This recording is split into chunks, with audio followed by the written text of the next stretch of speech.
Hello? Forget to lock your PC when walking away from your desk? Windows 11 has a smart security feature called Dynamic Lock. It pairs with your smartphone via Bluetooth and automatically locks your computer whenever you walk away. Here is how to set it up step by step.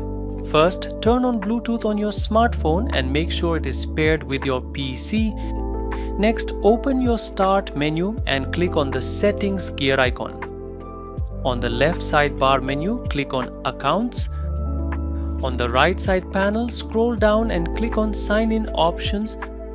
Scroll down past the password settings to find Dynamic Lock. Click on Dynamic Lock to expand its options. Check the box next to Allow Windows to automatically lock your device when you're away.